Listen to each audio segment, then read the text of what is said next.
And today I'll be sharing a very beautiful story from Indian mythology, Indian Hindu mythology, about importance of arts, how arts education was originated, how it came into the picture, and why in Indian culture the arts education in the form of classical music and classical dances, in the form of performing arts, in the form of different various art forms, it's so important and it's in the culture. So what happened, why it's engraved in our culture so much? So according to Hindu mythology, during the Satyug, that's called the golden age, society had become morally corrupt, distracted, and consumed in different kinds of conflicts. So, if we go more back, it's always that Brahma is the creator of the universe. So, he created the universe, and with his team of like gods like Indra, Shiva, Vishnu, he said, now I have made good people, bad people, evil people, everyone. And now the universe has to function on its own. So you all take care of the universe and let them live together. So there were Sur, Asur, Danav, Daitya, Rishi Muni, and all the good people, Devta, everyone living together in that universe. So they had celebrations as well. They had sufferings as well. They had mishappenings as well. They have good happenings as well, right?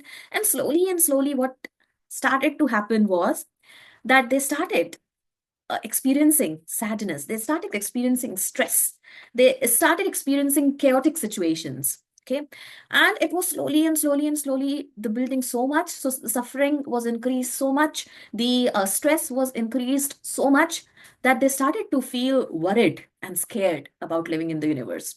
So they, led by God Indra, and they all, like the good people, bad people, they went to Brahma and said, look, this is the situation. Now we don't know how to handle stress. We don't know how to handle sufferings. It's a proper chaos. Then Lord Brahma said that this is the time. I have to write a new Veda that would be accessible to everyone, regardless of things which you have created, like caste, creed, gender. That is like above all. And he combined elements from the four existing Vedas.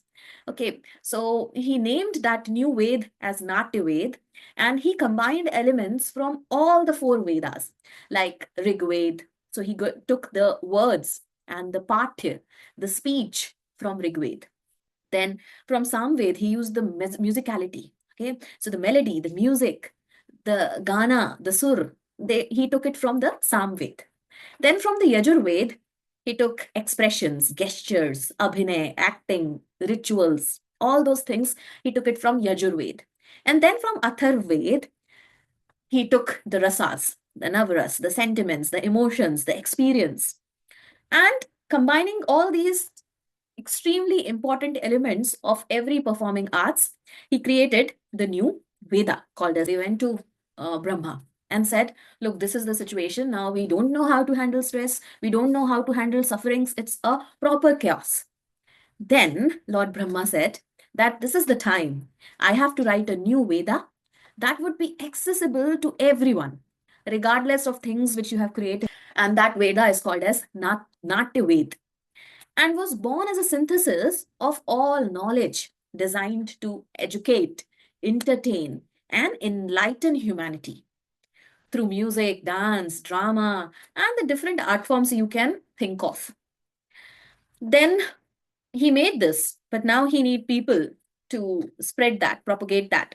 So what he did is he assigned the duty to Bharata Muni, or like a sage whose name was Bharat.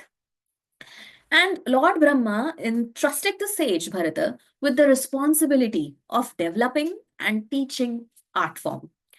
And that Veda is called as Natya Veda, and was born as a synthesis of all knowledge designed to educate, entertain, and compiled the teachings and his understanding, his creativity into a comprehensive text called as Natya Shastra, which became the foundational scripture for performing arts in India, especially in India. And if you read that, like it has everything a performer needs.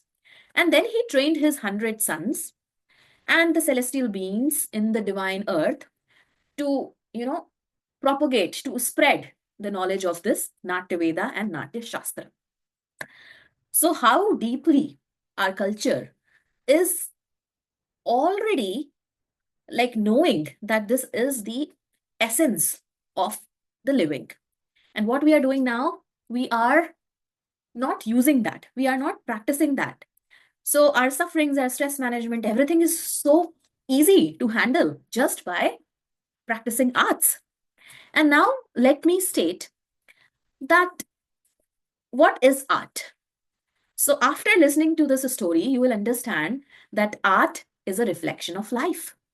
The Natya Shastra teaches that art mirrors the worlds, portraying human emotions, struggles, aspirations, passions, stress, chaos, good happenings, celebrations. It allows individuals to see their own experiences in different stories, helping each other understand themselves better. Then, through the emotional experience, what we call as navras, you see any drama, you see any movie, you see any dance, you hear any song, you see anything of any art form. It gives you moral lessons in a very engaging way. The aim is not just to entertain, but also to inspire reflection and promote the righteous living. Then, the Natya Shastra also emphasize on the therapeutic value of art. Nowadays, you can see chronic diseases are also being cured by art therapy because experiencing or participating in arts provides you an emotional release of all the bad thoughts, the bad feelings, helping people process their feelings and find that balance and find that understanding, find that intellect to choose between right and wrong. One thing I am telling you with experience, that when you perform arts, you develop a sense of choosing what is right and what is wrong.